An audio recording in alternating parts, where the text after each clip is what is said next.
Hello everyone. आज फिर हम हमारा जो बाकी चैप्टर का था, चैप्टर नंबर फर्स्ट का जो बाकी था उसको आज हम पूरा करेंगे। तो हम पढ़ क्या रहे थे?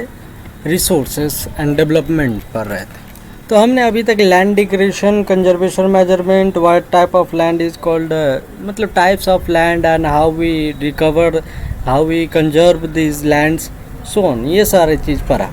तो अब हम पढ़ेंगे सॉइल एज ए रिसोर्सेज कि सॉइल कैसे रिसोर्सेज है। तो है क्या कि सॉइल काफ़ी ज़्यादा महत्वपूर्ण है, एक रिन्यूएबल नेचुरल रिसोर्सेज है। रिन्यूएबल का मतलब क्या होता है कि ऐसा रिसोर्स जिसे हम बार बार यूज कर सके, किसी अलग अलग इसको ढांचा दे करके, अलग अलग कंपोनेंट के तौर पे। और यह एक नेचुरल रिसोर्स है, मतलब इसे क्या है, यह नेचुरली प्रेजेंस है अर्थ के ऊपर। और यह क्या है, it is the medium of the plant growth, मतलब पेड़ पौधे की ग्रोथ के लिए यह एक मीडियम है, उसको सपोर्ट करता है। और साथ ही अलग अलग टाइप्स के लिविंग ऑर्गेनिज्म को जीवन जीने के लिए इस धरती पे वो सपोर्ट करता है। तो हम कह सकते हैं कि सॉइल क्या है, soil is a living system. Soil एक लिविंग सिस्टम है जिसमें और इस सॉइल को बनने में मिलियन ऑफ ईयर्स लग जाते हैं, कुछ सेंटीमीटर के सॉइल को बनने में। आपने पढ़ा होगा कि एक 5 सेंटीमीटर के सॉइल को बनने में लगभग 500 साल लग जाते हैं। तो relief parents rock are bed rocks, climate, vegetation, other form of life and time are important factor in the formation of the soil. मतलब सॉइल के बनने के लिए बहुत सारे फैक्टर्स जिम्मेवार है, जैसे पेरेंट्स रॉक या फिर बेड रॉक जिसे कहें, क्लाइमेट, वेजिटेशन, वहाँ के आसपास के पेड़ पौधे और अलग अलग टाइप के जीवन जो वहाँ पे व्यतीत हो रहे हैं, साथ में वह समय जो बीतता जा रहा है। बहुत सारे अलग टाइप्स के फोर्सेस होते हैं नेचर्स के, वह जैसे कि टेम्परेचर का बदलना, रनिंग वाटर्स का आना, मतलब पानी का बहाव होना, ग्लेशियर का पिघलना, हवाएं और बाकी सारे डिकम्पोजर्स, इस सारे के जितने भी एक्टिविटी हैं, इन सभी के कारण ही सॉइल का फॉर्मेशन होता है। तो अगर हम बात करेंगे कि सॉइल के फॉर्मेशन में क्या क्या है, तो सॉइल के फॉर्मेशन में नेचुरली तौर पे बहुत सारे फैक्टर्स हैं, बेड रॉक, क्लाइमेट, वेजिटेशंस और लाइफ जो उसके आसपास में चल रहा है, साथ में टाइम। इसके अलावा अगर नेचुरल फोर्सेस की बात करें तो temperature, running water, wind, glacier, decomposer का एक्टिविटी, ये सारे चीज़। अगर केमिकल और ऑर्गेनिक चेंज का अगर हम देखेंगे सॉइल में, तो ऐसा नहीं है कि सॉइल सीधे बना हुआ है। हम सारे लोग जानते हैं या फिर नहीं जानते तो जानिए कि हमारे जीवन में पृथ्वी पे जितना चीज़ बना हुआ है वह किसी न किसी मैटर का बना हुआ है। और मैटर का सबसे छोटा अति क्या होता है? मॉलिक्यूल्स। मॉलिक्यूल्स का सबसे अति एटम्स, और एटम्स से ही मिलके सारी चीज़ बने हुए हैं। तो यहाँ पे भी बात करेंगे, अगर हम केमिकल या ऑर्गेनिक चेंजेस की बात करेंगे जो सॉइल में आता है, तो वो कैसे आता है वो उसकी बात करेंगे। तो लगभग हमेशा केमिकल और ऑर्गेनिक चेंज सॉइल में हमेशा काफ़ी इक्वली होता है, और यह काफ़ी महत्वपूर्ण भी है कि एक समान हो, नहीं तो कहीं का सॉइल कुछ ज़्यादा फर्टिलाइज हो जाएगा, कहीं का कम। तो ऐसा नहीं होता। अगर एक ही फैक्टर किसी के लिए रिस्पॉन्सिबल है कोई चेंजेस के लिए, तो हमेशा सॉइल में जो चेंज आएगा वो ऑलवेज इक्वल होगा। तो सॉइल में क्या होता है, बहुत सारे सॉइल ऑर्गेनिक और इनऑर्गेनिक मटेरियल को अपने साथ समेटे हुई है। ऑर्गेनिक जैसे ह्यूमस। ऑर्गेनिक और इनऑर्गेनिक क्या होता है? देखिए, ऑर्गेनिक वैसे टाइप्स के मॉलिक्यूल्स या फिर ऐसे टाइप्स के सब्सटेंस को ऑर्गेनिक सब्सटेंस कहते हैं जिसमें कार्बन और ऑक्सीजन, हाइड्रोजन की उपलब्धि हो, मतलब presence of carbon and hydrogen in that substance, that is called organic substance. और इनऑर्गेनिक में ऐसा चलेगा। हेलो, आते हैं आप लोग, हेलो, 15 मिनट बाद, 15 मिनट में आ रहा है, हेलो।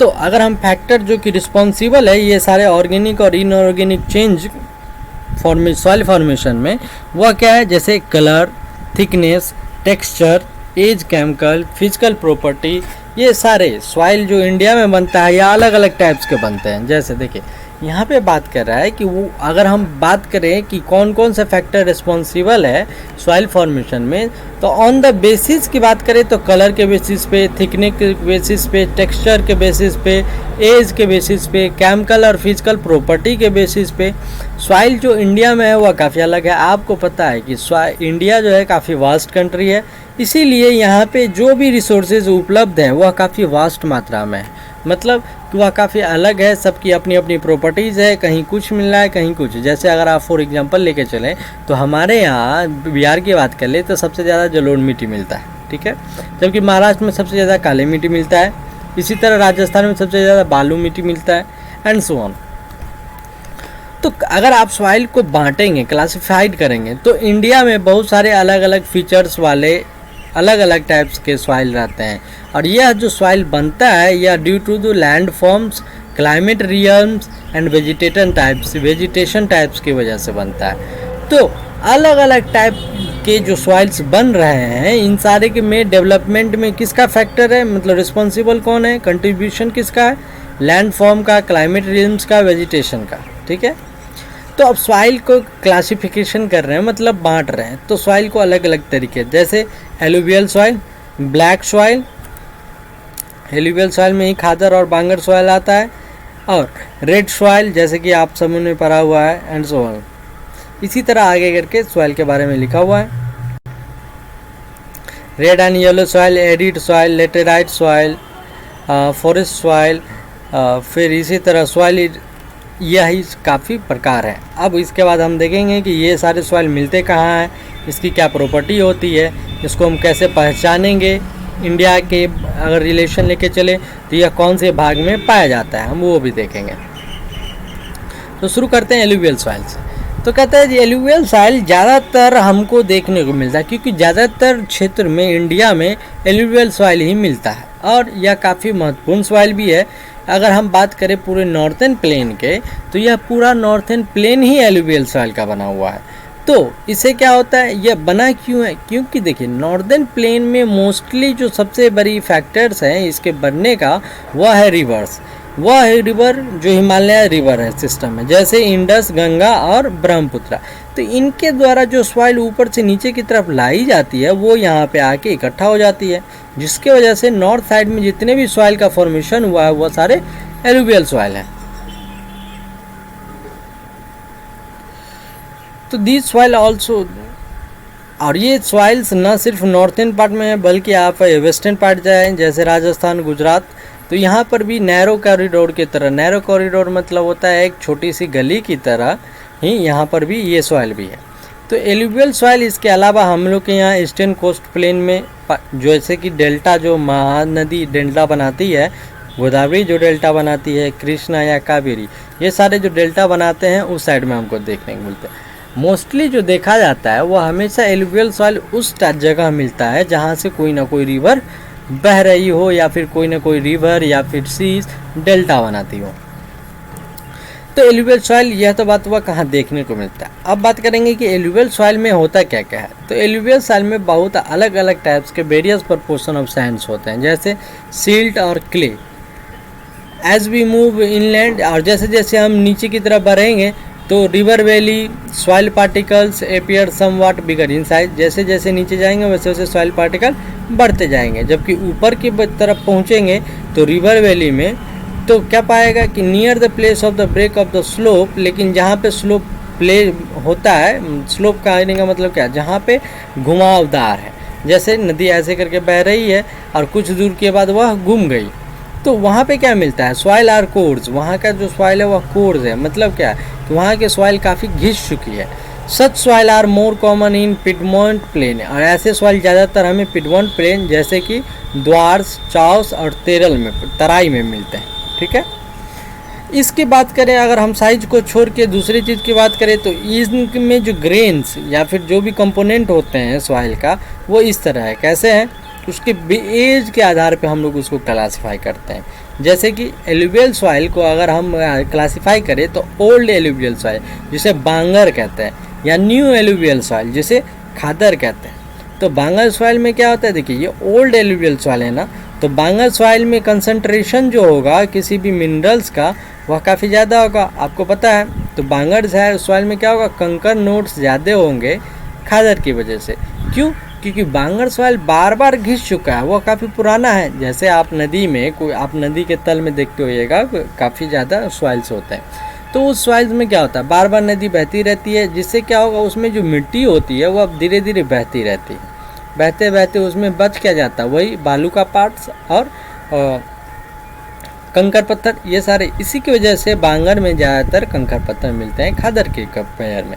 अगर हम इसको और ज़्यादा करेंगे तो क्या होता है, इसमें जो बांगर में क्या होता है खादर में, it has more fine particles and more fertilize है। बांगर खादर क्या है कि बांगर के कंपेयर में काफ़ी फर्टाइल है। क्यों? क्योंकि इसमें ज़्यादा ऑब्वियस सी बात है कि जो नया है उसमें फर्टिलिटी ज़्यादा होगा, जो पुराना है उसकी फर्टिलिटी धीरे धीरे करके कौन हो जाती है।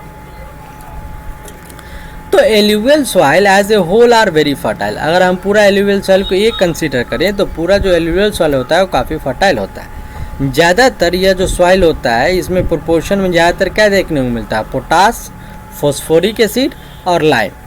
तीन चीज़ ज़्यादातर देखने को मिलता है, पोटास, फॉस्फोरिक एसिड और lime, which are ideal for. और यह जो चीज़ है यह क्या है, काफ़ी आइडियल है शुगर केन, पैडी, वीट, मतलब क्या ईख जिसे गन्ना कहते हैं, चावल, गेहूं और बहुत सारे अलग अलग टाइप्स के पल्स के ग्रोथ के लिए यह तीनों काफ़ी रिस्पॉन्सिबल है, पोटास, फॉस्फोरिक एसिड और lime. Due to the its high fertility, चूँकि इसकी फर्टिलिटी काफ़ी ज़्यादा है, तो वह रीजन जहाँ पे एलुवियल सॉइल काफ़ी ज़्यादा मात्रा में है वहाँ पे इस चीज़ की खेती काफ़ी ज़्यादा मात्रा में होती है। चूँकि खेती ज़्यादा मात्रा में होगी तो ऑब्वियस है कि वहाँ का पॉपुलेशन काफ़ी ज़्यादा होगा। तो सॉइल जो कि यहाँ पे पाया जाता है वह काफ़ी अल्कलाइल होता है, और वह क्या कर सकता है, प्रोडक्टिव कब होगा, जब उसको प्रॉपर ट्रीटमेंट करेंगे और इरिगेशन करते रहेंगे तब। क्योंकि देखिए यहाँ पे क्या है, फॉस्फोरिक एसिड है, ऑब्वियस सी बात है, जैसे ही एसिड बढ़ेगा और यहाँ पे लाइम है, लाइम क्या होता है, लाइम एक साल्ट होता है। तो फॉस्फोरिक एसिड तो ऑब्वियसली यहाँ का अल्कलाइन काफ़ी ज़्यादा होगा, तो यह अल्कलाइन ज़्यादा होने की वजह से प्रोडक्टिविटी पे कभी कभी इफ़ेक्ट पड़ जाता है। तो इसी प्रोडक्टिविटी को बनाए रखने के लिए बार बार इसको ट्रीटमेंट करने की ज़रूरत होती है और इरिगेशन करने की ज़रूरत होती है। अब बात करते हैं ब्लैक सॉइल। तो ब्लैक सॉइल में क्या होता है, ब्लैक सॉइल की पहचान है कि इस सॉइल का कलर ही ब्लैक होता है और इसे रेगर सॉइल भी कहा जाता है। तो ब्लैक सॉइल को ज़्यादातर किसकी, कॉटन के ग्रोथ के लिए हम लोग मानते हैं, मतलब कि ब्लैक सॉइल रिस्पॉन्सिबल है ज़्यादातर ग्रोथ ऑफ द कॉटन, इसलिए इसे ब्लैक कॉटन सॉइल भी कभी कभी कहते हैं। तो लोगों का यह मानना है, हमारा मानना है कि यहाँ पे जो क्लाइमेट कंडीशन होता है वो यहाँ के पेरेंट्स रॉक मटेरियल का वह काफ़ी मोस्ट इम्पोर्टेंट फैक्टर होता है यहाँ पे ब्लैक सॉइल के बनने का। मतलब ब्लैक सॉइल उसी जगह पे बनता है जहाँ पे वहाँ के जो पेरेंट्स सॉइल है वहाँ पे, और जो क्लाइमेट चल रही है वहाँ का जो उसमें जो भी चेंजेस आते हैं, जैसे हमने पहले ही देखा कि सॉइल के फॉर्मेशन के लिए किस चीज़ की चेंज की ज़रूरत है। सॉइल के फॉर्मेशन से पहले तो पेरेंट सॉइल, इसके अलावा वहाँ के क्लाइमेट के काफ़ी रिस्पॉन्सिबल है। तो ब्लैक सॉइल का बनने में भी वहाँ पे पेरेंट सॉइल और इसके अलावा वहाँ के क्लाइमेट काफ़ी रिस्पॉन्सिबल होता है। ये सॉइल ज़्यादातर हम लोग को डेक्कन ट्रैप में मिलता है, जिसे बेसाल्ट कहते हैं। डेक्कन ट्रैप के साथ छोटा नागपुर ट्रैक दक्कन की क्षेत्रों में मिलता है। तो जैसे आपने देखा होगा मध्य प्रदेश, महाराष्ट्र, इस साइड में, महाराष्ट्र में ज़्यादातर मिलते हैं ये सब। तो is made of the lava flow. और अगर आप देखेंगे तो यह नॉर्थ वेस्ट साइड में होता है क्या, नॉर्थ वेस्ट साइड में अगर आप देखेंगे तो शुरू से करें तो गुजरात, महाराष्ट्र, कर्नाटक, नीचे केरला, अगर इधर जाएंगे तो मध्य प्रदेश, उसके नीचे आएंगे तो तेलंगाना, आंध्र प्रदेश, तो इसी साइड में मिलता है। तो देखिए यह महाराष्ट्र के पूरे प्लेटस को Saurashtra, Malwa, Madhya Pradesh, Chhattisgarh extended in south east और किधर की तरफ बहता हुआ है। अब यह इस साइड से अगर आप देखेंगे, देखिए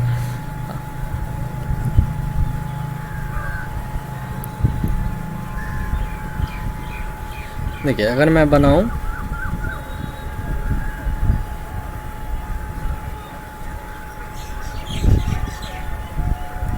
तो देखिए ये नॉर्थ हो गया, और यह ईस्ट है। तो कहते हैं कि इंडिया के ईस्ट साइड से लेकर के साउथ ईस्ट तक, मतलब इधर की तरफ ऐसे करके बहता है। तो इस तरह ऐसे तक करके एक पट्टी बनी हुई है मृदा का, जो कि ब्लैक सॉइल है। तो यह ज़्यादातर कहाँ देखने को मिलता है? महाराष्ट्र, सौराष्ट्र, मालवा, मध्य प्रदेश, छत्तीसगढ़ और साउथ ईस्ट की तरफ बढ़ते हुए गोदावरी और कृष्णा वैली में मिलता है।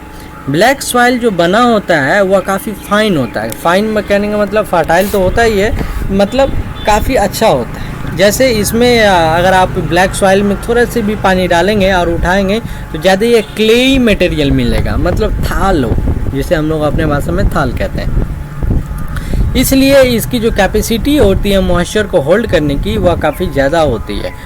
अगर एडिशन में अगर ज़्यादातर देखेंगे तो यह जो सॉइल होता है यह काफ़ी सॉइल न्यूट्रिशन रिच सॉइल होता है, और इसमें पाए जाते हैं कैल्शियम कार्बोनेट, मैग्नीशियम, पोटास और लाइम। ये जो मैग्नीशियम, कैल्शियम कार्बोनेट, पोटास और लाइम पाए जाते हैं। जबकि पहले एलुवियल सॉइल में क्या पाया जाता था? पोटास, पोटेशिक, फॉस्फोरिक एसिड और लाइम पाया जाता था। तो यह जो सॉइल है यह जनरली पुअर होता है फॉस्फोरिक कंटेंट में, ठीक है, मतलब फॉस्फोरिक एसिड कम होता है, जिसके वजह से यहाँ पे डीप क्रैक हो जाता है। डीप क्रैक क्या होता है?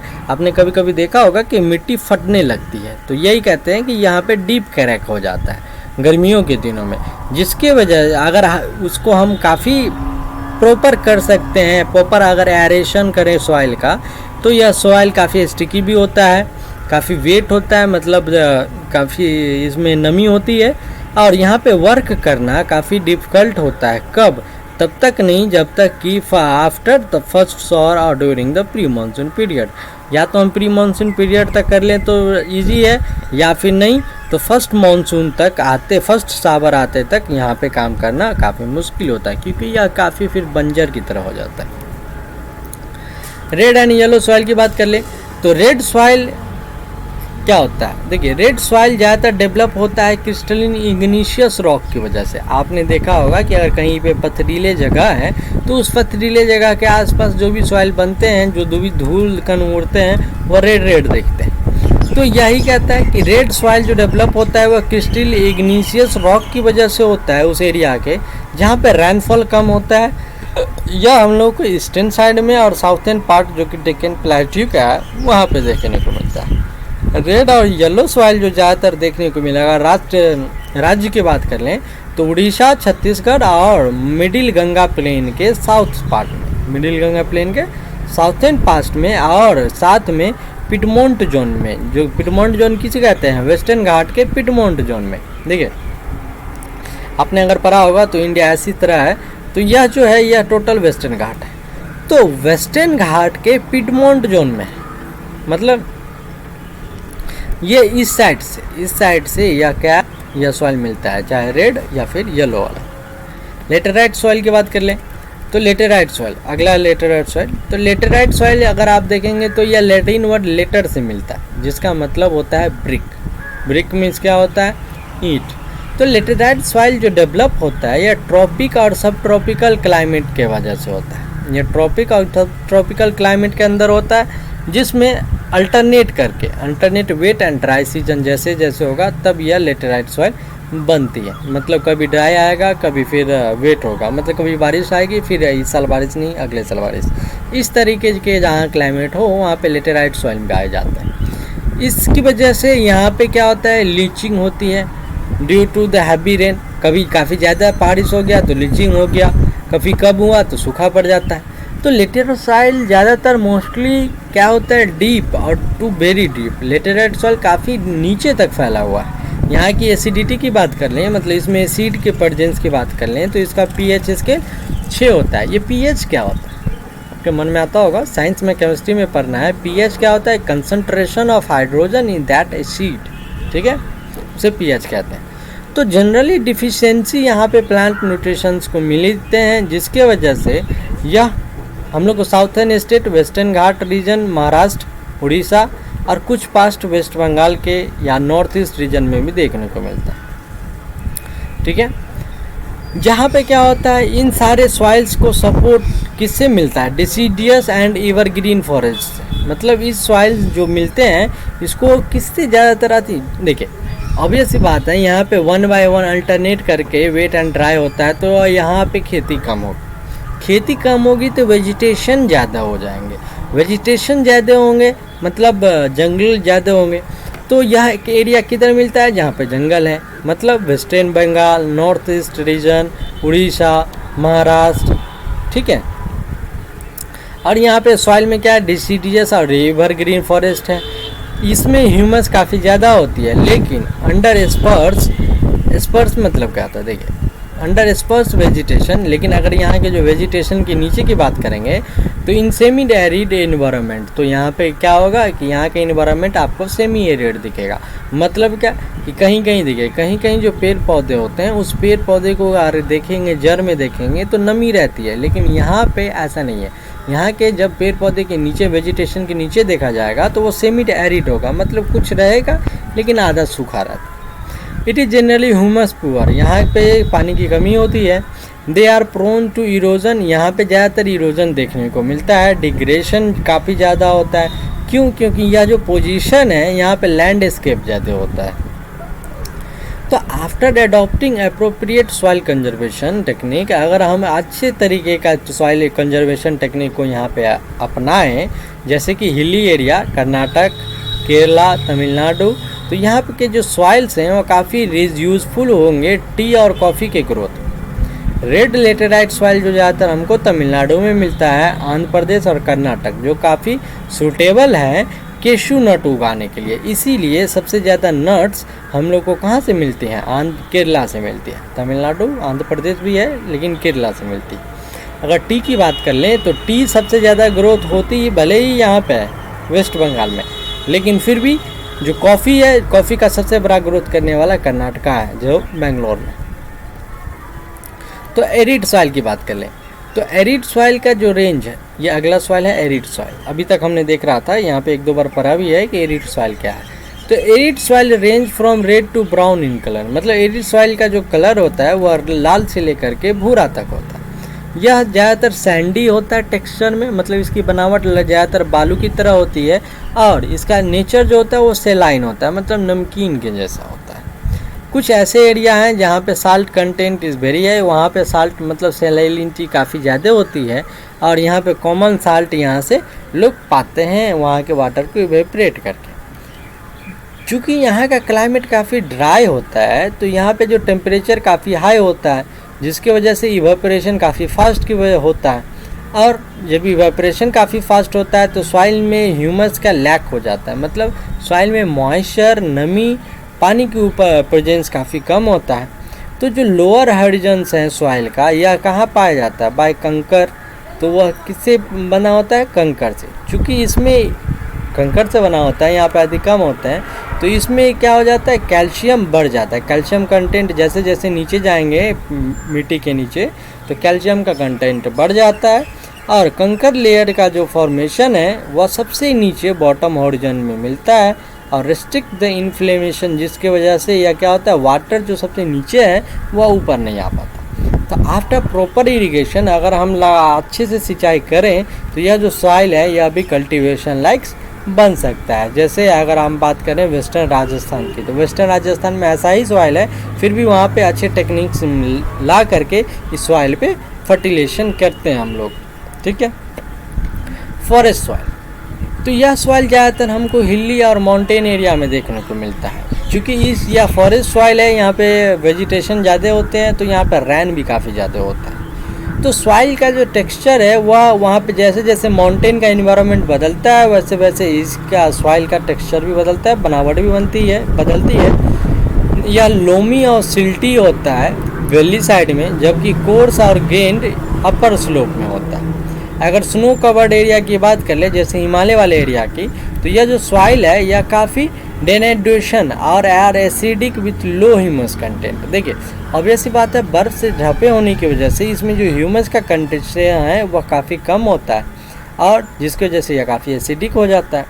तो सॉलिड फाउंड जो यह लोअर पार्ट होता है इस सॉइल का, जो सबसे नीचे अगर आप देखेंगे तो यहाँ सबसे सॉलिड पार्ट मिलता है, जबकि valley particularly in the river terrace and alluvial fans are fertiles. और इसी सॉइल में जो वैली पार्टिकल है, जो कि रिवर का टेरेस है, रिवर का टेरेस किसे कहते हैं, किसी भी चीज़ का टेरेस किसे कहते हैं, टेरेस होता है कि घर के बाहर के साइड खुलने वाली खिड़की या फिर कोई भी बरामदा जो बाहर की तरफ है, तो वह टेरेस कहलाता है। उसी तरह रिवर जो बाहर की, रिवर जैसे यह बह रही है तो ये जो बाहर की तरफ थोड़ी सी खुलती है, वह जो टेरेस होता है वहाँ यह ज़्यादातर मिलता है। और एलुवियल फैन, और इसमें जो सॉइल में एलुवियल फैंस एक फर्टाइल सॉइल होता है, क्योंकि मैंने पहले ही बताया कि अगर रिवर से बहती है तो वहाँ पे एलुवियल सॉइल का इरोजन होगा ही होगा। तो सॉइल के इरोजन और सॉइल कंजर्वेशन की बात कर लें। यह तो था कि टाइप कितने प्रकार के होते हैं सॉइल्स, देख लेते हैं कितना, यही है। तो सिर्फ सॉइल इरोजन और कंजर्वेशन पढ़ेंगे। तो the denudation of soil cover and subsequent washing down is describe as soil erosion. मतलब सॉइल के ढक जाना या फिर बार बार उसका धुल जाना ही सॉइल का इरोजन कहलाता है। तो यह जो प्रोसेस है सॉइल के बनने का या उसके इरोजन का, यह एक साथ होता है। जनरली देखा जाता है कि इन दोनों के बीच का जो बैलेंस है वह हमेशा बराबर होता है, मतलब इरोजन भी होगा एज सिमल्टेनियसली उसका फॉर्मेशन भी होगा। तो कभी कोई समय ऐसा भी आता है कि यह जो बैलेंस है यह डिस्टर्ब हो जाता है लोगों के द्वारा किए गए काम की वजह से, जैसे डिफॉरेस्टेशन। अगर हमने डिफॉरेस्टेशन, ओवरग्रेजिंग, कंस्ट्रक्शन, माइनिंग ये सारे चीज़ किए, तो चूँकि यह नेचुरल फोर्सेज जैसे वाइन, ग्लेशियर, वाटर, इन सारे की वजह से सॉइल इरोजन हो जाएगा। लेकिन running water cuts through the clay soil and makes deep channel as the gully. तो देखिए यह जो वाटर काफ़ी ज़्यादा आएगा, ऑब्वियस सी बात है सॉइल इरोजन होगा। तो ये जो रनिंग वाटर होता है यह काफ़ी, अगर सॉइल में क्ले बनाते हुए जाएगा तो क्ले बनाते हुए जाएगा तो जिससे डीप चैनल बन जाएगा, जिसे क्या कहते हैं, गली कहते हैं। इसकी बात कर रहे हैं हम, ये गलीज। और यह जो land becomes unfit for cultivation, जिसकी वजह से अब यह लैंड कल्टीवेट करने के लिए नहीं रहा, तो इस टाइप के सॉइल को बैड लैंड कहते हैं।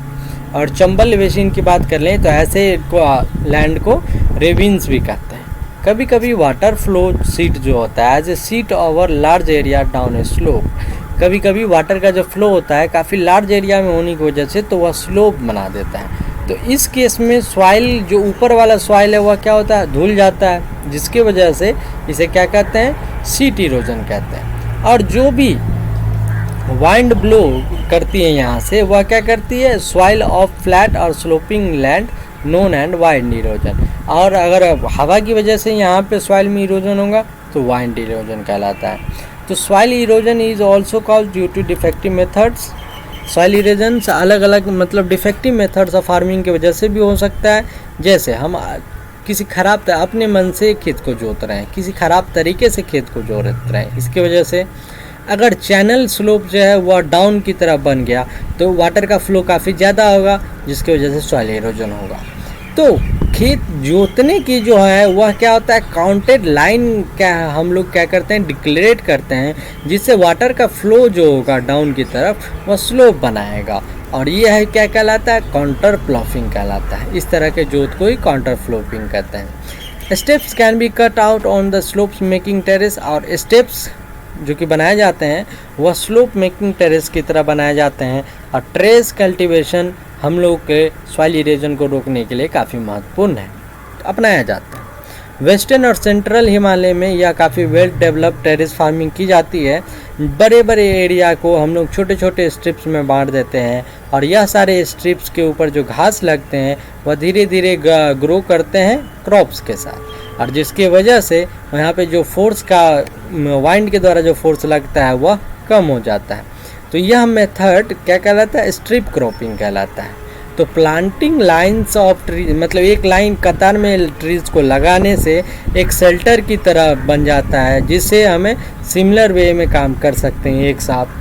तो रोज ऑफ सच ट्रीज को क्या कहते हैं, शेल्टर बेल्ट कहते हैं। This shelter belt have contributed significant to the stabilisation of sand dunes. और यह जो शेल्टर के तरह के करने की खेती करने का जो तरीका है, यह कल्टीवेट करने मतलब सैंड को स्टेबलाइज करने में, बहने न देने में काफ़ी महत्वपूर्ण योगदान निभाता है।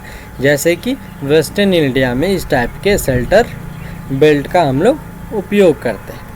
तो आज के लिए इतना ही, यह हो गया हमारा समाप्त चैप्टर। अब आप लोग इसके टोटल क्वेश्चन आंसर करेंगे। Thank you.